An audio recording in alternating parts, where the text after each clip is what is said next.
Welcome, everybody, to this beautiful Sunday morning. I'm Josh Hudson, and this is the Dynasty After Party here on Club Fantasy FFL. With me today, Joel Wirth. We're going to be continuing our Look Inside Team Preview series, and today we're going to be covering the Rams, the Steelers, and the Dolphins from a Dynasty perspective. So stick around.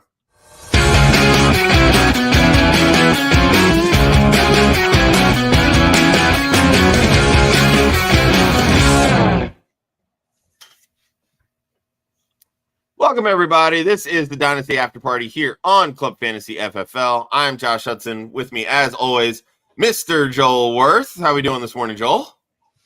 I'm good. As you might be able to tell, I got a new desk, so everything's kind of mixed up, and I'm kind of looking all over the place. Oh, that's all right. I am not in my normal locale either. I'm up in Orlando for Mr. Scott Fishbowl's Orlando live draft. So gonna be a lot of fun. I'm not actually drafting today. I'll be going up to New York City next week for my Scott Fishbowl live draft, but that doesn't mean I can't come and shoot the shit and hang out with friends. So super excited about that, and I'm glad that draft kicks off at 1:00, so I could be here with you to talk some football. For sure, yeah. We did ours last week at Cleveland. It was a lot of fun. I'm sure you guys will have fun there, and you're doing another one next week. So, oh, good times. Can't wait.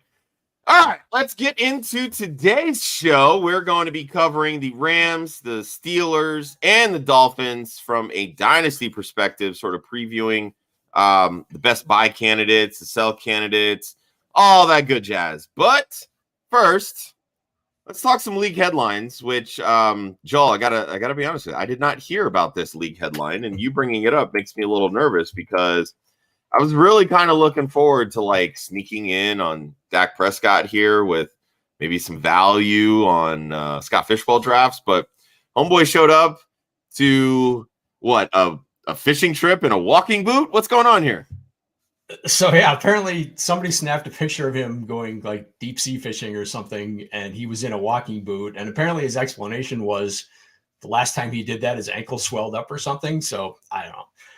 Sounds like nonsense, probably a complete non-issue, but interesting nonetheless. And there's a complete lack of news in the NFL right now. This is the deadest of dead period. So that was all I could really come up with. Oh, that's always fun. And I just realized I did not go in and set up all of the banners for today's show. So this is going to be a lot of fun. So we'll see what we can do. We're winging here. it. We're just going to wing it. This is road trip Josh here. This is what happens. You're not always as prepared as we should be. So, but first, I do want to touch on our affiliate program deal with Dynasty Nerds. So be sure to check out all of the great tools that Dynasty Nerds has. Everything from rankings to their trade calculator, their Dynasty GM manager tool allows you to import all of your sleeper leagues, or really any leagues, honestly, whether it's on ESPN or MFL. But you can head over to dynastynerds.com, choose one of their membership programs, add in affiliate code Club Fantasy. It's going to save yourself 15% off on your purchase. All 22 Film Room helps you a lot when it comes to scouting prospects for your upcoming rookie drafts in the offseason, but also getting to know them during the college football season, which is never a bad thing because it allows you to sort of figure out how you want to trade away all those draft picks to go win a championship in 2024. So go to dynastynerds.com, use promo code Club Fantasy, save yourself 15% off of your purchase. All right, Joel, first thing we're going to do, let's hit on the Los Angeles Rams. Organization, a lot of stability here. Les Snead's going into season 13. Sean McVay now in his 8th season as both the head coach and the play caller. Now let's talk about some of these positions because there's some age and a little bit of youth. Matt Stafford's now 36 at quarterback, $18.5 million dead cap hit in both 25 and 26. Then, of course, the young bucks at running back. We have Kyren Williams and Blake Corum. Both are 24. However, Kyren Williams is heading into his 3rd season. Blake Corum's a rookie. That sounds fun. Pass catchers, really the only two of note. You have Puka Nacua, also 24, coming off of a arguably the greatest rookie season by a wide receiver of all time. in his second season. And then Cooper Kupp is now, wow, Cooper Kupp's 31. Holy crap. Yep. And yeah, I mean, unless you really fawn over oldie Demarcus Robinson and never ever have been Tutu Atwell, I think that's really about it here on the Rams. So, Joel, let's start really with the running back room. I think is kind of the place to start. I mean, you know, everybody was kind of feeling themselves with Kyren Williams last year. But then they go and they spend a third-round draft pick on Blake Corum, who really is kind of the same type of running back.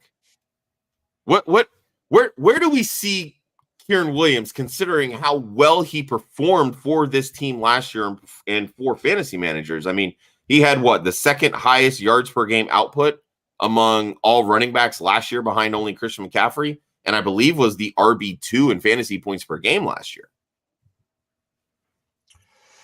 Yeah, I think he's probably one of the more underrated dynasty assets available right now. I've gotten him for like a couple seconds. I've gotten him in multiple trades and haven't had to pay a first for him straight up. So, I mean, and he, like you mentioned it, he was insanely productive. He did miss 4 or 5 weeks or something like that, or was it longer than that? 5, 6 weeks, whatever it was. But I think it's 4. Yeah. So yeah, but when he was there, he was insanely productive, and he's playing in an offense that has a history of riding their top running back. I mean, Todd Gurley, they ran him to death. So it's just, I don't know what more you could want. I mean, yeah, there's probably some concern that he can handle the workload, but, and I brought this point up before after the draft, if they had drafted someone like, you know, an Audric Estime or something like that, an AJ Dillon type, then I would be concerned that, you know, that they would just want to do more of a kind of a split. But they brought in Blake Corum, who's literally the exact same player as Kyren Williams, undersized running back. He's not, I don't think he's as good a pass catcher. I don't think he's as good a player as Kyren Williams is. But so, I mean, to me, this means that, yeah, they still want to ride Kyren as hard as they can, but they know there's a limit to what they can do. So it'll probably be they don't take their running backs off the field. They want to play hurry up. They want to keep you in your defensive alignment and not let you kind of switch out. So they want to keep their guys on the field. So this probably leans to Kyren gets 2 drives, Corum gets a drive or something like that, or 3 drives, 1 drive, something like that. So yeah, I think Kyren Williams is clear the lead back here. I'm not concerned about the foot injury. We've heard some whispers that it may be like a Jones fracture or something more serious than they're letting on. I'm not going to worry about that until I hear it. It doesn't sound like they're concerned about it. So, I think this is Kyren's the lead back and Corum's a handcuff until we get more until we get more information. So I think this situation reminds me a lot of Tennessee, right? So Tennessee drafted Tajay Spears last year, kind of a smaller back. And I feel like a lot of teams are really starting to kind of veer that way when it comes to the running back. They're valuing the quickness and the ability to get down the field and hit the edges for those bigger gains versus the in between the tackles bruiser. And I don't know if maybe it's just because those types of running backs just aren't readily available much anymore. But it seems to be that's kind of where the teams are going. But then they bring in Tony Pollard, who's like 9 pounds heavier, just about as tall. And these backs are very interchangeable, right? Yep. Pretty much the same thing here in Los Angeles when it comes to Kyren Williams and Blake Corum. So this almost feels like, all right, Kieran's the top guy. Once he goes down, we're not skipping a beat with Blake Corum. Right. But once Kyren Williams comes back, it's his job.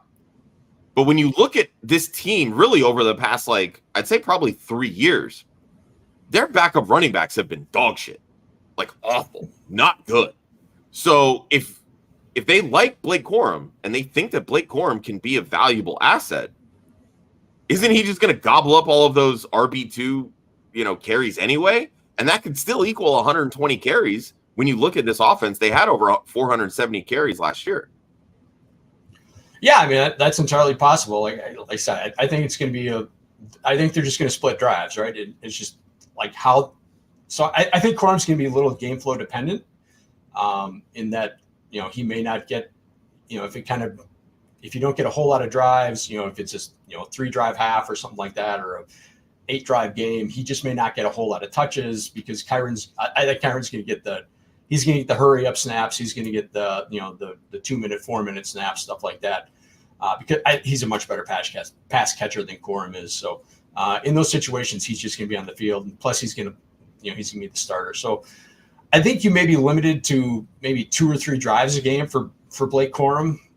So I'm not super into him, at least for this year. And obviously this is a dynasty show, but like their values depend on what they do in any given year. So I'm much higher on Kyren than I am Corum, and I don't think this is a 1A, 1B. I think Kyren's the lead back here, and Corum is a handcuff who is going to get some role, but I don't think he's going to be a main part of the game plan unless and until Kyren gets hurt or is unavailable. So I know you're notoriously a 0 RB guy. Where then would you have Kyren Williams or Kyren Williams, however we want to pronounce his name? Where you have him in your tiers of running backs?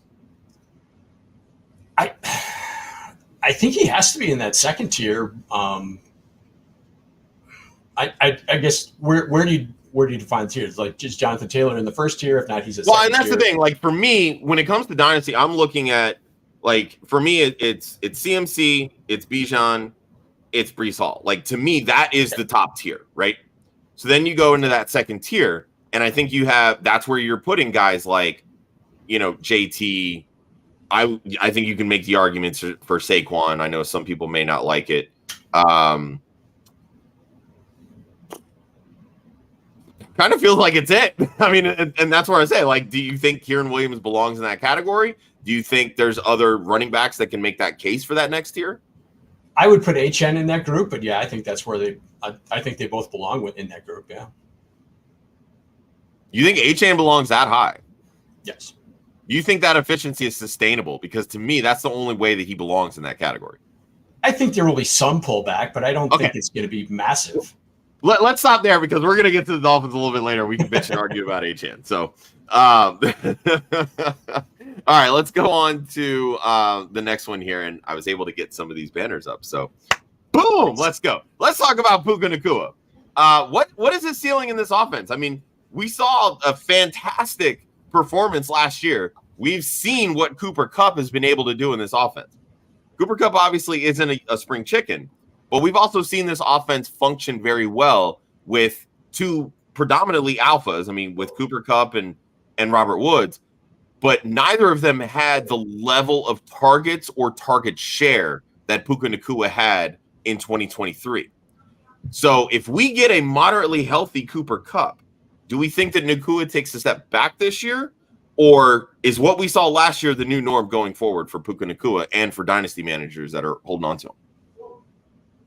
I mean, he was kind of really unlucky with his touchdowns last year, right? He only had 7 touchdowns. Based on the number of touches he had, you would expect him to be well into double digits. So I still think there's a little bit of upside. I think the targets are probably going to come down a little bit if Cooper Kupp is healthy. Obviously, he missed the first 4 games and wasn't healthy for a couple other games. But if you look at what Puka did in the playoff game, like when the chips were down, I mean, he was the number 1 receiver in that offense. He was the guy Stafford was looking to, and it wasn't even close. So, and especially down the stretch, you look at the Giants game, in week 17, when they were kind of trying to lock up a playoff spot. That's where Stafford was looking. He was the number 1 receiver, and Cooper Kupp was the number 2. So, yeah, I think there might be a little bit of pullback on the targets just because of Kupp, but I don't think the catches and the yardage are coming down significantly, and I think there's still some touchdown upside there as well. Yeah, I mean, I've held on to Nacua in every single dynasty league that I have. I've had people trying to buy low, thinking that he's going to take a step back when Cooper Kupp comes back. I've seen every freaking offer, every single one. I've said, get it out of my face. This ain't working. No, thank you. Not enough. No thanks. So let's talk tiers a little bit. So obviously we know the big dogs, right? The CeeDee Lambs, the Jeffersons, Jamar Chase. I personally would fit AJ Brown in that conversation as well. Where do you fit Tua? Is he a tier 1 guy? Is he a tier 2 guy? I think he belongs wherever you put AJ Brown. I think that's where you need to put Puka. Okay. I can get on board with that. So yeah, in that instance, you have the top 5 dynasty wide one guy. What's up? I think if you've got AJ Brown as a tier 1 guy, then Puka needs to be in that tier. So how many touchdowns did Puka have last year? I'm just curious. 7. Okay. So based on for a rookie, that's not bad at all. I would take that. 11? Yeah, I mean that's fine, but like you expect a touchdown for every 100 yards of offense or 110 yards of offense you produce. So like he should have been well into double digits, probably legitimately around 12, 13 touchdowns. So I mean, in a touchdown lucky season, he could probably double that. So yeah, I still think there's significant upside there. I mean, I don't hate it. Top 5. I don't know. For some reason, it feels a little high, but I mean, we're talking dynasty. So, guys like Tyreek Hill and Devontae Adams are obviously taking a step back because of age purposes. I think I can get on board with that. So what would it take then for you to actually move off of Puka Nacua? Quite a bit. Yeah, I mean, let's put it in terms of Superflex, right? Because like we know that to get one of the A-list quarterbacks, you're talking at minimum 3 firsts and a high-level piece, right? For these high-level wide receivers and these tier 1 guys, where does that price tag start? So, yeah, I mean, if I'm going to move Puka, I would only really be interested in doing it for a quarterback. Now, we had in one of our group chats, in one of my league group chats, somebody talked about moving Puka for Christian McCaffrey. They do it. I don't remember the deal they ended up doing, but he got McCaffrey, gave up Puka and DeAndre Swift, and got McCaffrey and another receiver. I don't remember what it was. So I thought that was interesting. So, I mean, that's the level of player you're talking about, right? A first-round caliber player. I think Puka belongs in that discussion. So, I mean, just position-wise, like it would take like Waddle in a first to get me off of Puka or something like that. That's it? Well, we're going to talk about Waddle in a little bit. I'm quite high on him. So, but. Damn, man. That's crazy because I gave up Waddle, Nico, and 2 firsts to you to get CD Lamb, and you're telling me that Puka and Lamb are in the same category. Well, I thought that was a pretty good deal. Hey, I got a championship out of it, so I'm not complaining. You did. Yeah, exactly. All right, last one on the Rams before we move on. I want to talk Matt Stafford because obviously I feel like there's not that many dynasty assets when you're looking at the Rams. It's Kyren Williams, it's Puka Nacua. But so much of this team is built around how much Matt Stafford brings to the table. There is not a viable young quarterback behind him. Say what you want about, Stetson Bennett just ain't it. I'm sorry. Who the backup is Carson Wentz, actually, now that I think about it. Yep. So they're all in on Stafford. And this doesn't really look like a great quarterback class coming out here in 2025. How much longer does he have left? I mean, let's talk in terms of Superflex, because if he's a starting quarterback, I think a back end first is a viable price tag. But if something, God forbid, happens to him, are we feeling okay with Kyren and Puka if Carson Wentz has to step in? It would be a bit terrifying because we saw who was it that came in and started for him when Stafford hurt his thumb last year? They got cut immediately after the Packer game because he was so bad. I don't remember. Crap. I mean, that's going to bug me. Keep talking. Oh, yeah, it's a bad situation. So, yeah, and we've heard Stafford this offseason say he wants more guaranteed money. I guess the question with him is always health. He's had the neck injuries. He's had the concussion injuries. He's 36. We've heard that his wife has wanted him to retire for literally years now since he was in Detroit. So, I mean, that's always kind of in the background. But, I mean, 36 isn't ancient in quarterback years. I mean, Cousins is the same age, basically. Rodgers is now 40, and he's still going. So, yeah, I mean, physically, he still looks like an elite quarterback when he's out there. Took him to the playoffs last year. So, yeah, I would say he could play a couple more years. It's just, if he's, health willing, but the health questions are pretty significant at this point. So I stand corrected. Carson Wentz is not the quarterback. Oh, he's in KC, right? Yeah, he's in KC now. He did sign like mid-season with the Rams and came in. I think he started a game. Jimmy Garoppolo is their backup. Garoppolo's there. That's right. Yep. Yeah. But I know Stetson Bennett was initially drafted to be their backup. But he had his issues with, I believe it was alcoholism, some mental health stuff. And I'm trying to find who was the other quarterback, but it's eluding me right now. So whatever. But yeah, regardless, the future quarterback of this team is not on the roster right now. And I think we can all agree on that. But with what Stafford has left, I do feel it's scary, but damn, when Stafford is on, man, he is on. And this offense really goes through everything that he does, like the throws that he can make. He gets these guys open. He leads them into the right spots. It's not like freaking Gardner Minshew throwing hospital balls left and right.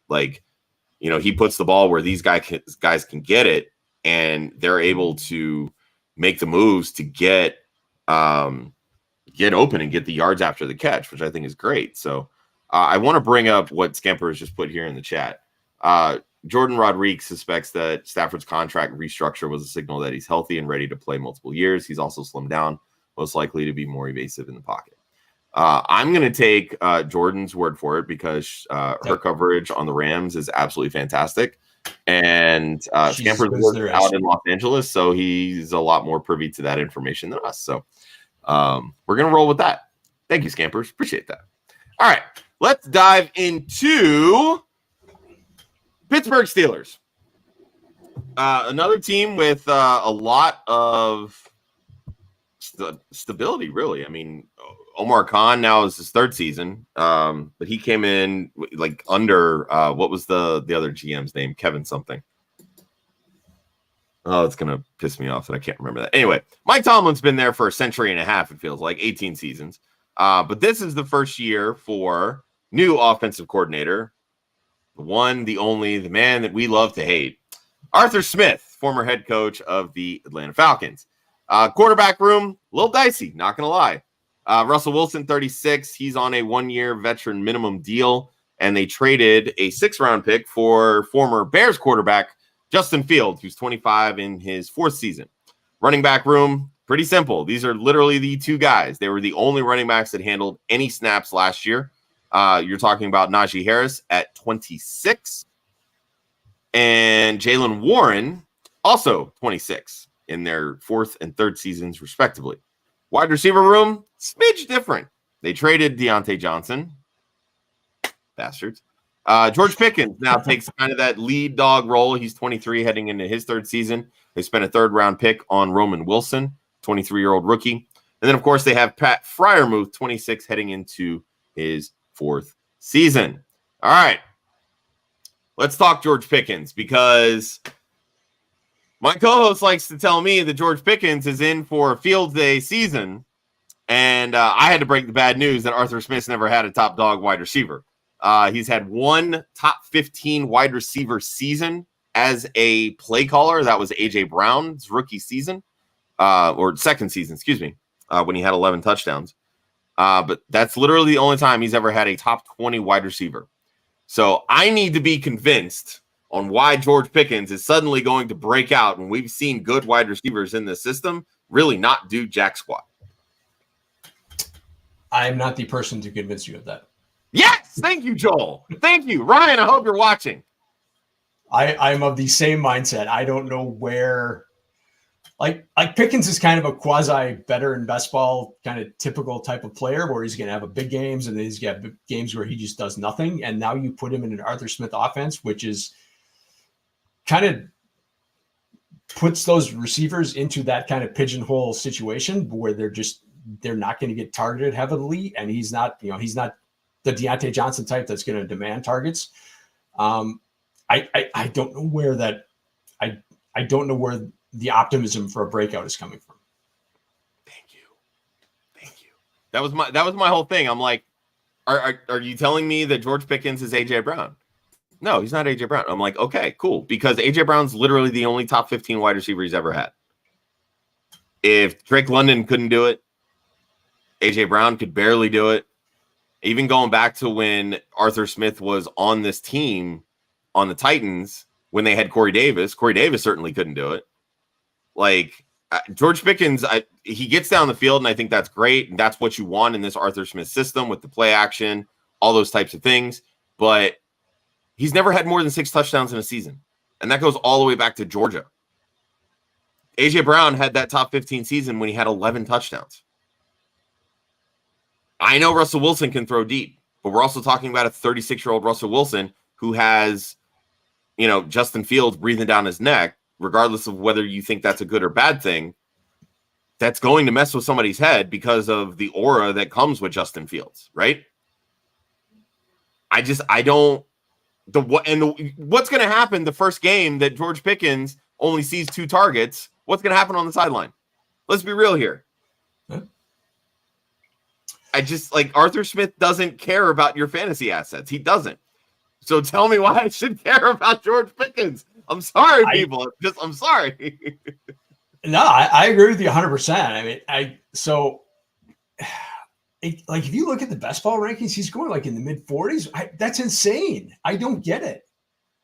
You're setting yourself up to be as disappointed as you were with Drake London last year, because it's the exact same situation. And Drake London is a better player. He was a better prospect. He was a first-round pick. It was a top 10 first-round pick instead of George Pickens being an early second-round pick. Obviously, there was some off-the-field stuff that affected that. But they were in the same draft class. So, yeah, again, you're setting yourself up to be as disappointed with Drake London as you were last year. So, if you had George Pickens, knowing that someone else was high on him and you were not, or are not, I guess, what's the price tag you're looking for to move him? I think if I could get any first, I would move him. So you kind of put him in that Matt Stafford range of just give me a late first and I'm out. Yeah. I don't see any scenario where he's more valuable at the end of this year than he is now.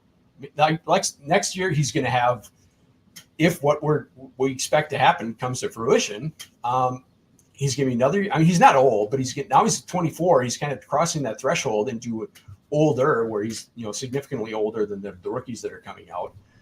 So, and now he's got 3 years of non-elite production. What's his value going to be next year? He really has to have that year 3 breakout for his value to go up. What's Pittsburgh's quarterback situation going to be next year? You could be looking at the same situation where they're restarting from scratch, right? Because Wilson's on a 1-year deal, and Justin Fields taking that step to be confident that he's their quarterback next year. So yeah, I think there's going to be just as much uncertainty next year with Pickens as there is right now. To me, what it feels like is that people are kind of looking at this 3 different ways. And I feel like it's less about Arthur Smith.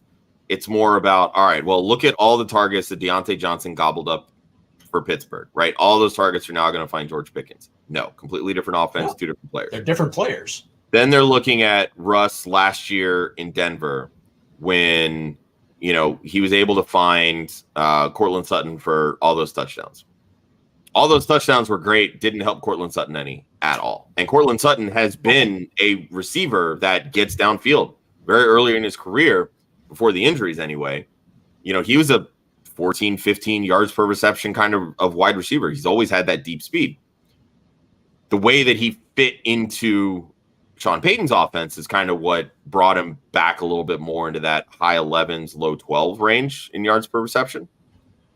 But then they look at, well, if Justin Fields ends up taking this job because Pittsburgh needs to see if they, have a future quarterback, blah, blah, blah. Look what DJ Moore did for Justin Fields and how open he got and yada, yada, yada. Again, if you're telling me that George Pickens can be a top 15 wide receiver, that means he's A.J. Brown. And I promise you, he's not A.J. Brown. And guess what? He's certainly not DJ Moore. They are 3 completely different wide receivers in this aspect. George Pickens knows how to get downfield. I feel like he blows people away in his ability to work the sidelines with his body, the great catches, and all these types of things, but they forget about the other little nuances of the game that don't work in his favor and that truly don't work within what Arthur Smith wants to run. Just my personal opinion. I sold all my George Pickens shares after his rookie season, and I was done with him after that. Kind of wish I'd kept one of them just so that I could sell so freaking high on George Pickens. I don't think Pickens and Sutton are really dissimilar players. I think they're fairly, they're fairly comparable players. The problem is, Sutton got all those touchdowns, but he really did nothing else. And now you're in a completely different. This is a very different offense, right? You're going to have an Arthur Smith offense compared to a Sean Payton offense. There's just more options. Like the running back rooms, last year in Denver, you had Javonte Williams coming off an ACL tear. You had the undersized Julian McLaughlin, you had Samaje Perine. I mean, Harris and Warren are better running backs than anything Denver had last year. You've got a better tight end than anything. I don't love Freiermuth, but he's better than anything Denver had last year. So, it's just a very different offense. It's going to be run very differently. So, just to even expect the touchdowns that Sutton got last year at Pickens is, it's borderline insane. I don't understand the thought process that takes you there. Yeah, in 3 of the last 4 seasons that Arthur Smith has called plays, he's called over 500 rush attempts. Not going to leave a ton of pass volume at all. I get the idea that, Pickens can easily see over 100 targets. I'm 100% on board with that. Drake London's had over 100 targets the last 2 seasons. Kyle Pitts had over 100 targets his rookie season. That lead target share wide receiver is going to have over 100 targets. But they're going to continue to spread the ball elsewhere. Like, they'll get Roman Wilson involved. They'll get Cordero Patterson involved. They'll get the running backs involved. John Robinson had over 80 targets last year. Jaylen Warren in Pittsburgh, not in this same offense, but he had over 70 targets last year. Najee Harris had over 30 targets last year. We've seen him have over 60 target seasons. So there are viable pass catchers on this team. They don't need to own in on George Pickens the way that past Pittsburgh offenses had to own in on Deontay Johnson because they just didn't have anybody else. So I think the stars feel like they're aligning for a George Pickens breakout. We're here to tell you, folks, it ain't going to happen. Don't buy it. So I thought about, let's talk a little bit about the running backs, but it feels kind of like they're going to hit the reset with not bringing Najee back. So I want to bring up Pat Freiermuth because A, you just said not a big Freiermuth fan, but B, we've seen tight ends in this offense do pretty well. It just seemingly happens to be the backup tight end that does really well. I understand the optimism with Freiermuth. Again, we've seen him be a viable fantasy option. We've seen him be a productive NFL player. With Arthur Smith in tow, is he doomed? Because all we're going to see is Darnell Washington touchdown highlights? Or can we see these 90-target Pat Freiermuth seasons of old? Here's my problem with Freiermuth. 2 years ago, he would have been a perfectly cromulent tight end option, right? He would have been fine. But if you look at the landscape now, you've got Laporta, you've got McBride, you've got Kelsey, who's going to be healthy. You've got, Njoku. You've got all these guys who are kind of, productive starting tight ends. If you've got Freiermuth, you're behind all those guys. The Kittles, all those kind of high-end tight ends, Evan Ingram, Kyle Pitts, Kincaid, on and on and on. Freiermuth is not keeping up with those guys. He's just not. He's not that kind of player. It's not that kind of offense. Like, yeah, Arthur Smith likes to target his tight ends, but like you said, he likes to target all the tight ends. He doesn't let one guy kind of have the room. So that's going back to Tennessee. He did the same thing in Tennessee when Jonnu Smith was his lead tight end. All those Jeff Swaim and all those guys got targets. So, yeah, I just don't. If he's your backup and you're starting him on a bye week, sure, that's fine. You can get by with that. If he's your starting tight end, you're in trouble because you are losing to the other team's tight end literally every week because you're starting tight end 12 where someone else is, everyone else has got a tight end 1, 2, 3, 4, 6, 7, 8, and you're just behind the 8 ball every week. Yeah, that's kind of where I'm at with Freiermuth. I kind of put him in that like Hunter Henry, Noah Fant realm of tight ends where Yeah. I think he's more of like your tight end 2 in Dynasty. And at best, yeah, 100%. Like, bye week fill-ins.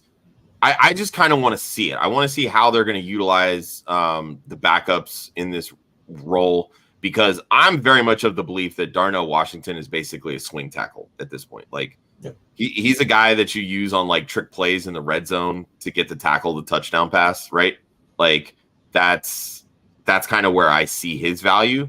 It would not shock me if he turns into what Jason Peters became. Like, Peters started as a tight end. I don't know a lot of people that may know that, and then turned into one of the best left tackles of all time. That very well is in the range of outcomes for Darnell Washington. And maybe Arthur Smith sees that. Maybe somebody else sees that. I don't know. But, like, I think that Pat Freiermuth could very easily be the second target in this offense, because we don't know what Roman Wilson is. By default. Right? And that's what I'm saying, by default. And then I can see a scenario where Jaylen Warren is the second target in this offense. Hell, I can see a scenario where Najee Harris is the second target in this offense. Yeah. There's a lot of different range of outcomes here, and that's why I'm not prepared to put a premium price tag on Pat Freiermuth, simply because he has a 90 target season on his resume in the past. He hasn't been consistent with that. He's basically Cole Kmet. I mean, that's fair. I would probably put them in. I would rather have Kmet, but because I think there's upside with Kmet. That, I mean, their offense is target competition is tougher, but I think it's going to be a much better, more fantasy productive offense. Let's say it might be a more fantasy productive offense, but again, like, there's a lot more known and recognized weapons in Chicago that are burying Cole Kmet, whereas Freiermuth actually has a path to 90 targets. Kmet needs to be in the same tier. That's what I'm saying. Yeah. Yep. So, however you want to price Kmet, there's your Pat Freiermuth cost. So, but Speaking of Bears, let's switch gears a little bit, because this is the question we all have to get out of the way, Joel. What the fuck do we do with Justin Fields? Because everybody wanted to anoint him as a top 5 dynasty quarterback after rushing for 1,000 yards. And then he couldn't hit the broadside of a freaking barn last year, even though DJ Moore finished as a quarterback 8 overall, wide receiver 8 overall. And then Justin Fields gets replaced by Caleb Williams, then gets dealt for a measly 6th round pick and is now a backup. But people still have hope because he rushed for 1,000 yards. So tell me, Joel, what the fuck are we doing with Justin Fields? This is a case where I'm kind of willing to buy the training camp reports that he hasn't been very good and just say, I'm done. I'll let that be the tiebreaker. I'm just out. I tried to stay in on him as long as I could. I tried to buy him low last year. We said it with Sam Howell last week, right? If you're a quarterback on a rookie contract, you just don't get moved in the NFL, and they were willing to move him. Obviously, the situations are very, very different. Well, they're not that different. That's a high pick. They came in and took their place, and there just wasn't a spot for him. So, if the Bears were willing to give him up for that much, how excited can you be about him? That's what I'm saying. He still can't hit the broadside of a barn with, like, it's just his accuracy is terrible. He has a good arm. Takes a year and a half to get the damn football out. His footwork is terrible. He's faster than everybody. That's great. Quarterback has to be able to throw the football. Yep. So I've never truly been in on Fields, but I'm more than willing to be the type of person that, hey, I do recognize the athleticism and the rushing upside, but there's another component to that. A quarterback still has to be able to throw the football. So it doesn't matter how many yards they rack up on the ground if they're not throwing for many yards, plain and simple. But I wanted to bring this up for another reason, because we have tape on Justin Fields. When I look at another quarterback from that same draft class, Trey Lance, who doesn't have a ton of tape, has already been traded, but it seems like Dallas is holding on to him very tight because of this contract situation with Dak. Is there a world where you would prefer to roster Trey Lance in Dynasty over Justin Fields? Or are you just completely out on both of them? I think they're both rosterable and a super flex only. Obviously, they should not be rostered in single quarterback leagues. But yeah, I'm holding a back end roster spot just because they're a backup quarterback, and they like in super flex that has value if and when they ever get starts. You can move them for something. So yeah, I'll hold them, but I'm not going into the season planning on either of them getting starts for me. It's if they get starts, then I'm immediately looking to move them. Do we think that just whatever value I can get? Do we think that Fields actually ends up returning kicks? No. Okay. I do not. Come on, I need this hype. I think he'll play, right? I think he'll play at some point this season just because I dislike Russell Wilson so much. But I think whatever value you get out of him this season is all you're ever going to get. I think that's 100% fair. All right, let's switch gears. Let's go to the Dolphins here. This team needs to learn how to play in December. That's my first note. But there's some stability here. Chris Greer's been the GM now for 8 seasons. He's built quite a great roster. Head coach, play caller Mike McDaniel. He's heading into season 3. Then come the questions. Tua Tagovailoa heading into season 5. This is his 5th round option year. He's 26. Contract extension talks have been on the table, yet seemingly cannot find what Tua's value is, especially in the hierarchy of quarterbacks where they're all making more money than I can ever dream of.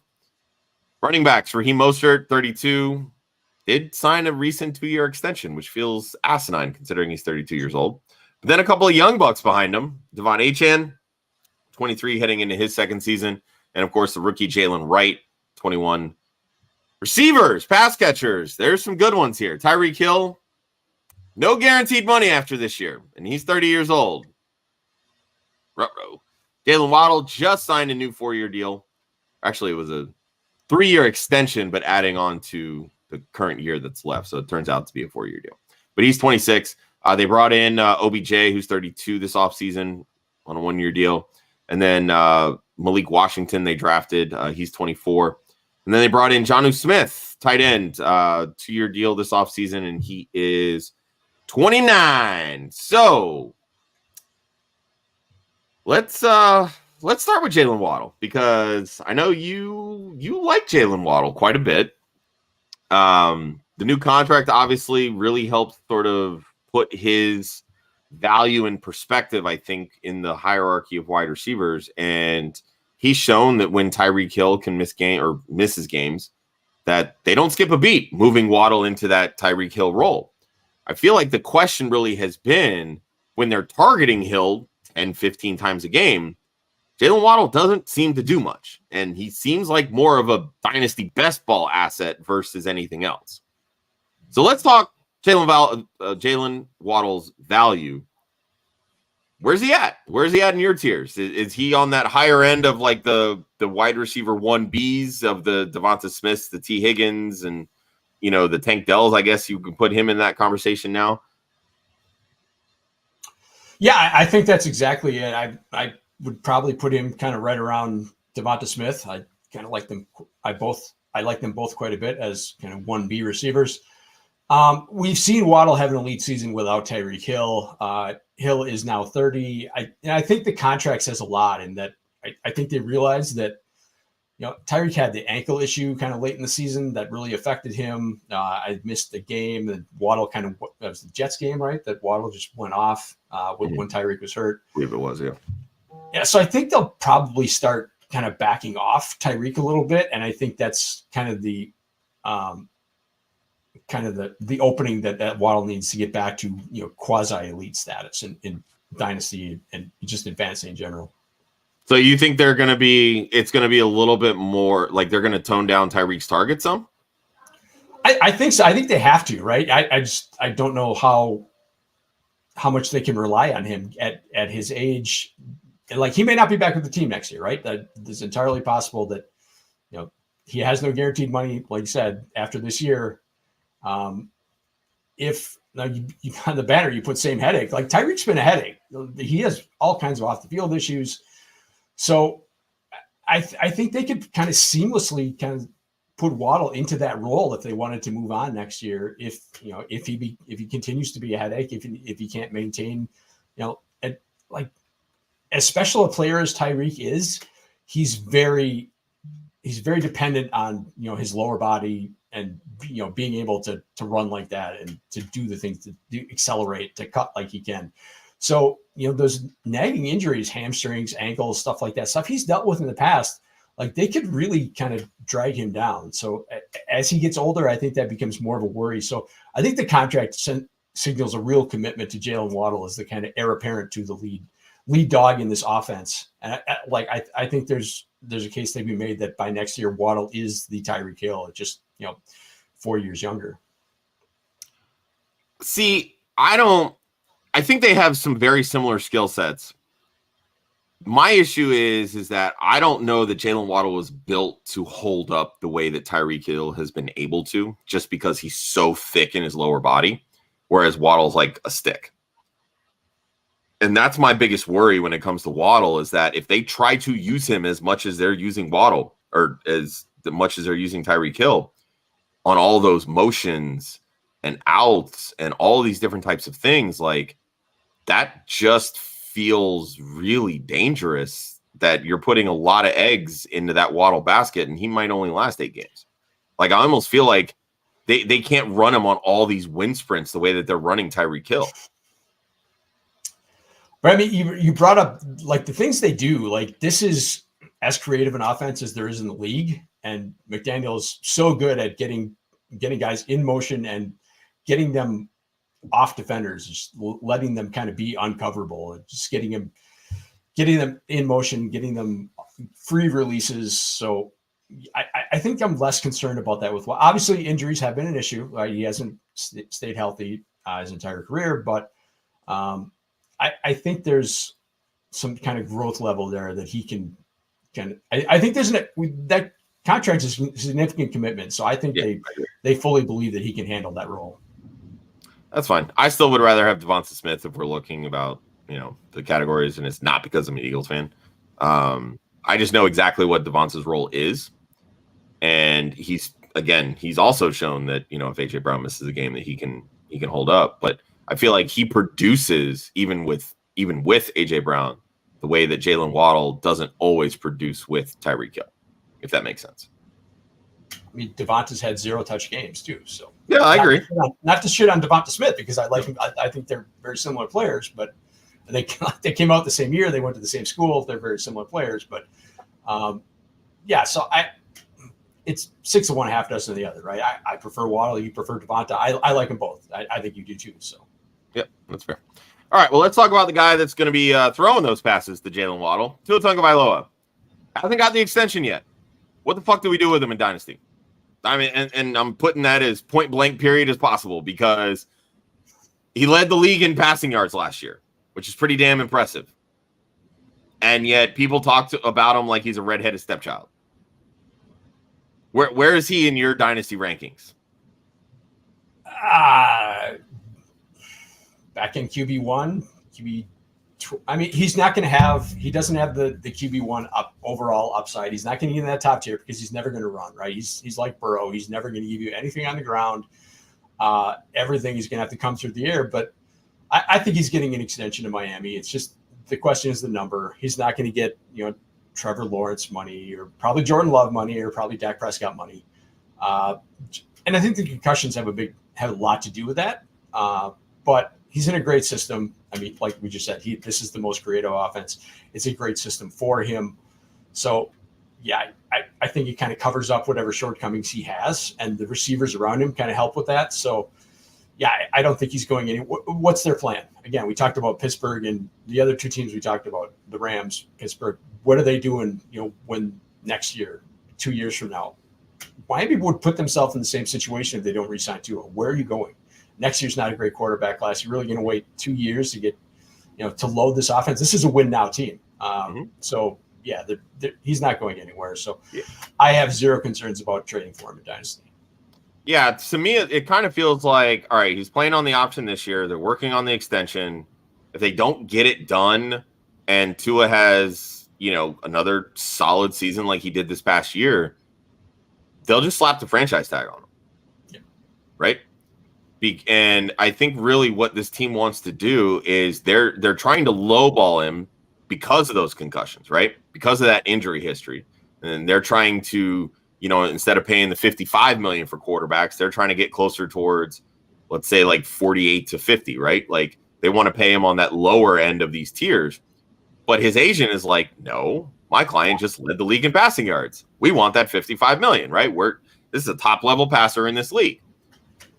And so that to me is really kind of where that impasse is. But like you said, I mean, I don't think his value really changes in Dynasty, whether he has the contract or not, because this team, they can't move off of him. They literally can't. You're going to bet on Mike White as your starting quarterback if you're the Dolphins on a win now team? Get the fuck out of here. Like, that shit ain't happening. Come on. Yeah, I think you got exactly right. They're going to hold the franchise tag over his head and say, we can go the Kirk Cousins route. They'll come to a number. They'll figure it out. I have no doubt this deal gets done before the season. So whether it's before training camp, I don't know, but it'll get done. And I'm glad you said it that way, because that's really what he is. Tua is the left-handed Kirk Cousins. Pretty much. Yeah. So if you need a blueprint for what Tua's value is in Dynasty, just look no further than Kirk Cousins' history. And when Cousins eventually left Washington, he signed a fully guaranteed, at the time, highest paid quarterback deal in the league. So, yep. I mean, that's what happens. Like, these quarterbacks, when they hit free agency, teams are going to go bonkers because quality quarterbacks don't hit free agency. Starting quarterbacks don't hit free agency. Exactly. Yeah. So let's imagine a scenario here where Dallas just lets Dak walk and Miami chooses not to put the franchise tag on Tua. Who would you rather have, Dak or Tua? How much salary cap space you got? Let's take that off the table. I would take Dak just because he's been so good for so long, and he's played in multiple systems. Tua has too, but he's obviously been much better under McDaniel than he was before that. So I would take Dak just because I think the playoff stuff is kind of manufactured nonsense. Like Dak's like Clayton Kershaw, right? He's bad in the playoffs until he's not. Once he has a couple playoff wins, that's all going to go away. So I would prefer Dak. He's been so good in the regular season for so long. But I would still love that. If I was a team, like if I'm the Raiders, the Giants, a team that needs a quarterback next year, like both those guys would get paid just hell of money. Yeah, they 100%. Is there a scenario where you think that if Tua were to leave and change teams, that his value could actually go up in fantasy? I doubt it. No, I think this is as good a situation as there is in fantasy and in real life football. So yeah, I can't imagine it gets better. There are probably situations where it doesn't change, but I can't imagine it gets any better. Fair enough. All right, let's switch gears. Let's go to the running backs here. So we kind of teased this a little bit, folks. Devon Achane. I love the kid. I have him in our Club Dynasty League. I like him. I'm more than willing to hold on to him because I am a contender and I don't want to lose those pop weeks because, damn it, those are some pop weeks, let me tell you. But is this level of efficiency sustainable in Dynasty? Because when I look at where he is currently going in best ball drafts, he is the running back 7. He handled all of 130 touches last year, scored 11 touchdowns in 11 games, and 4 of those came against the Denver Broncos. He averaged 7.8 yards per carry. He had, I think it was 7.7 yards per touch. He is absolutely electric with the football in his hands. He's also the size of my big toe. He's not very big. This team now brought in another rookie, Jaylen Wright, to go with the recently extended Raheem Mostert, who also happens to be 32 years old. I am firmly of the belief that Achane's job is not in jeopardy with this Jaylen Wright pick. He was designed to kind of wield more of that Raheem Mostert role as Mostert sort of tends to fall off, or they use him, more sparingly because we know of his touchdown upside. He had 18 rushing touchdowns last year. Can Achane keep this up? And do you really think he's on the verge of that tier, knocking on that tier 1? And now that I think about it, we completely forgot about Jahmyr Gibbs in that tier 1 role. Yeah, that's probably true. You're probably asking the wrong guy because if you've watched the show for any length of time, you know how much of an HN fan I was. I compared him to Chris Johnson coming out of school. I was on Team HN when we were back in the Debbie days, comparing HN to Isaiah Spiller. In the group chat, I made the argument many times that Spiller was the second best running back on his team in college, and it wasn't particularly close. Is this efficiency sustainable? Do I expect him to get 7.7 yards per touch going forward? No. But if he gets 7 and he kicks it up to 150, 175, 200 touches, is that any less valuable? I mean, look, the more touches, the less efficient he's going to get. Yeah. If he gets down to 6, if he gets 6 yards per touch at 200 touches, is that any less valuable? Is there any less expectation? No, but I still think that's high. This is the Aaron Jones argument from a couple of years ago, right? When Aaron Jones was never this good. No, different argument. Like when Aaron Jones had 19 touchdowns and everybody said, oh, there's going to be a massive pullback. If you pull that back to 14, 15, 13 touchdowns, he's still really good. He deserves to be going where he's going. So, Except he never hit that again. But he still hit double-digit touchdowns. He still deserved to go where he was going. He still, his draft capital was not poorly placed. It was going, and he was still really good. He still hit double-digit touchdowns. So, I don't expect him to hit 7.7, but I still expect him to be very good on a per-touch basis. I expect the touches to go up. You talked about Mostert. The contract is 2 years, $4 million. I mean, that's nothing, right? Yeah. That's basically a 1 year contract. So, 2 years is kind of it's a misnomer. It's not really a 2 year deal. Jaylen Wright is there because he can back up either guy, right? And Mostert missed time at the end of the year last year as well. He's 32, like you said. He's you can't expect to get a full season's worth of touches out of him.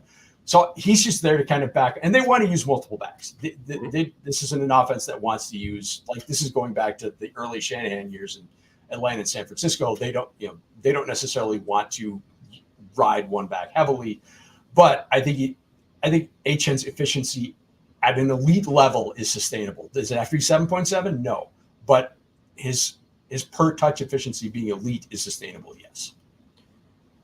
My biggest issue is that so much of this came in blowouts because the Miami offense is just that good. And it was carried on the backs of Tyreek Hill, Jaylen Waddle, Raheem Mostert scoring all those touchdowns. And then Achane comes in mop-up duty when the defense is already freaking exhausted and he's, blowing the brakes off, right? That's the part where I'm just the efficiency, sure. I mean, I just the dude broke analytics last year, straight up, just demolished them.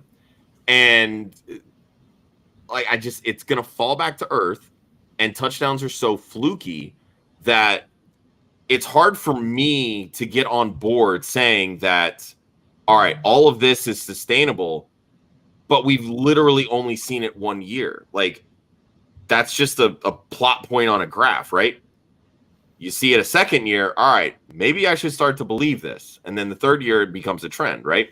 That's kind of where I'm, I guess, not quite on board the train yet. If I was a team that was still rebuilding, I would be selling Achane in a heartbeat because his value for me is never going to be higher.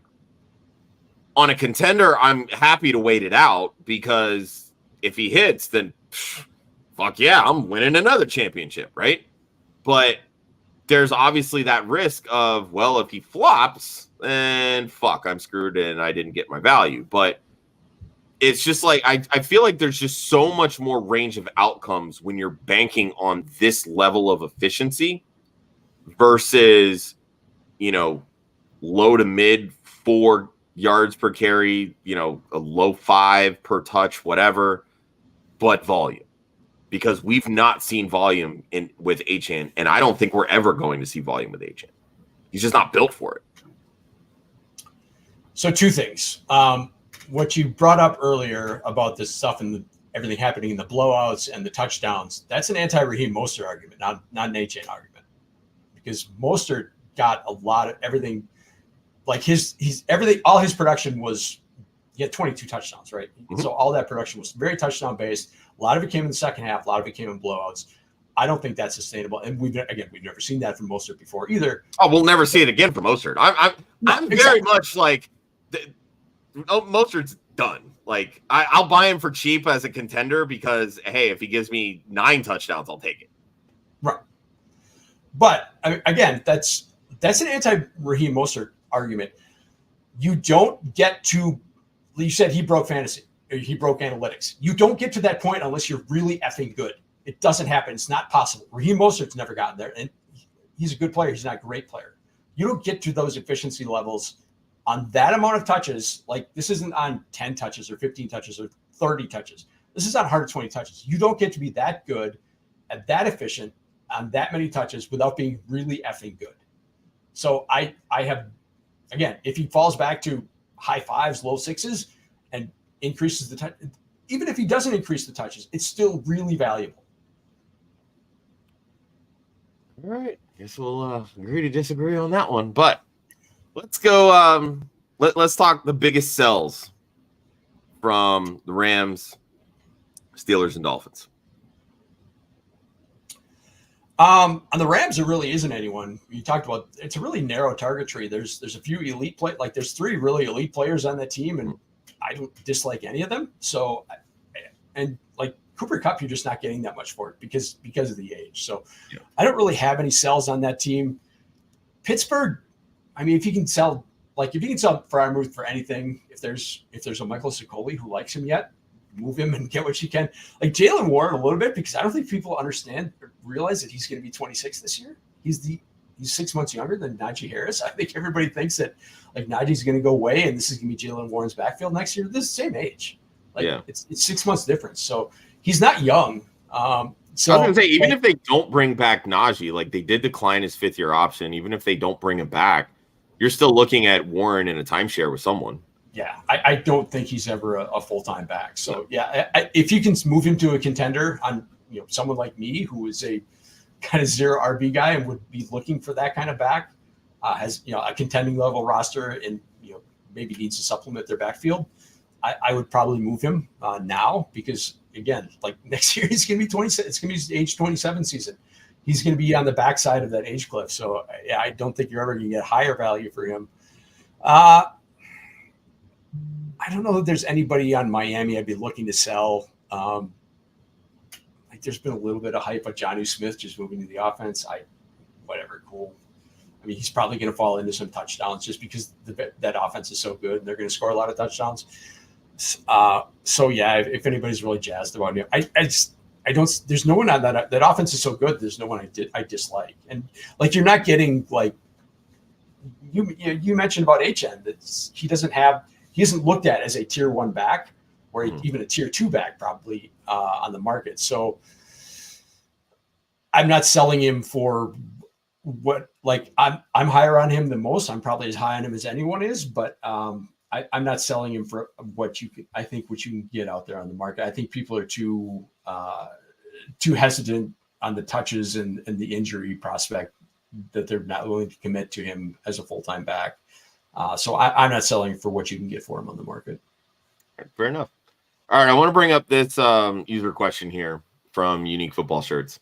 So it's got a half PPR Dynasty startup. It's probably at a point where he needs to go running back. Would you rather have Blake Corum, Marshawn Lloyd, or Jalen Wright? So let's answer that before we get into the second part of that question. I would go Lloyd because I think he's the most likely to have value this season. And probably going for, like, I liked Wright as a prospect better, but I think he's always going to be in a timeshare. I could see Lloyd being the lead back in Green Bay next year because Josh Jacobs' contract is essentially basically just a 1-year deal. The Packers have outs at any time afterwards. So I think Lloyd is going, like, he's going to get touches this year. I think he's just kind of slots into the AJ Dillon role. Probably more just because he's a much better player than Dillon. Like, I wasn't super high on Lloyd as a prospect, but they've talked him up very, like LaFleur and everyone has talked him up in Green Bay. They're going to get him the touches. Like I said, Corum, I think he's contingent on Kyren Williams being hurt to have any value. And Wright's kind of the same thing. If Mostert and Achane are both healthy, then I don't think he has a role there. At least he's not startable fantasy asset there if both those guys are healthy. Yeah, I mean, I get kind of where you're going at. I do think if you're looking for a back that can fall into volume faster, it's Lloyd, plain and simple. Yes, he's the backup this year to Jacobs, and I think both of these guys, or all three of these guys, really are probably more 2025 and beyond versus 2024. The way that Jacobs' contract is structured in Green Bay, it's basically a 1-year deal. It's like 1 year, $14 million or something like that. Green Bay can get out of it after this year if they need to or want to. Wright was my RB1 in this class, so I'm going to take Jaylen Wright here. Because truly it's less about the perceived, efficiency dip with Achane and more so Raheem Mostert's 32 fucking years old. Plain and simple. Like, I want the younger, springier back. That's going to be Jaylen Wright. He can do everything that Jaylen Wright can do, or that Wright can do everything that Mostert can do. So give me the guy that can fall right into, potentially 175, 200 carries, 9 touchdowns. We've seen, obviously, the touchdown upside in this offense. So he needs more to go right for him, no pun intended, to get there. But if that happens, he's got the highest upside of the three. Yeah, but I mean, if you're telling me that, one of Kyren Williams, Josh Jacobs, or Raheem Mostert is more likely to get hurt, go with the guy that's over 30 years old playing running back. Like, that's a fair assessment, yeah. So it's kind of where I'm at. But the next part of this question, Drake May is available. He only has one quarterback, but McCarthy and other quarterbacks are still there. I think this probably lends more to, is this a super flex or a one quarterback draft? Because if it's super flex, why in God's name are any of these quarterbacks still available? But I'm going to go on the assumption that if they're available, it's probably a one quarterback league. Would you continue to wait at quarterback, or would you gobble up May or McCarthy instead of one of those running backs? If it's one quarterback, it would depend on who that quarterback is. Like, if I have an elite quarterback, if I've got an Allen, Hurts, whatever, then I don't care about my second quarterback, and I'll dumpster dive, I'll waiver wire, because I'm only going to start him for 1 week a year. So I don't care about May's upside because it's not what I've already got. And so, yeah, I can't imagine I'm starting it for more than one game a year. Let's assume your quarterback is Tua. Then yes. We've been talking about Tua. So then yes, I would take the highest upside guy. Which is May over McCarthy? Yes, I think so. Okay. Yeah, I would agree with that. Yeah, I think that's perfectly viable. So, all right, cool. Joel, great show, buddy. Good stuff. Yeah, man. All right. Thank you all for joining us here on Dynasty After Party. Make sure you like, subscribe to the Club Fantasy channel here on YouTube. And I just realized that I completely forgot to link this to Twitter. So you are absolutely watching this on YouTube, or maybe Twitch or Facebook, either place. Make sure you like, subscribe. Always helpful. It's free for you guys. We're on the verge of hitting 1,100 subscribers here on YouTube. Very excited about that. So, hey, the sooner we get there, the faster we march our way to 2,000 and then 3,000, so on and so forth. So we can't do any of that without you guys, and it is literally 2 clicks for you, and it's free. It costs you nothing, and that's fantastic, right? You can follow all of everything that we do here at Club Fantasy FFL, URL clubfantasyffl.com. Follow Joel at the Joel Wirth, myself at the One Hudsonian. And of course, our missing star of the show, Mr. Michael Sicoli, at Michael__Sicoli. Let's see. Next week, you won't have me next week because I will be on a plane flying from New York City to Florida. So Joel will have to make arrangements for a new host for you next week. But we'll be covering the Eagles, Browns, and Cowboys. So lots of like from a dynasty perspective on at least two of those teams. Really not sure about the Browns, in all honesty. I mean, literally, when I was going through and making that thumbnail, I was like, is there somebody I want on this team in Dynasty? I can talk about Deonta Foreman for 20 minutes. That's a scary thought, honestly. That is a scary thought. Reminder, once again, you can show us some love if you like winning in Dynasty and want to further help your cause.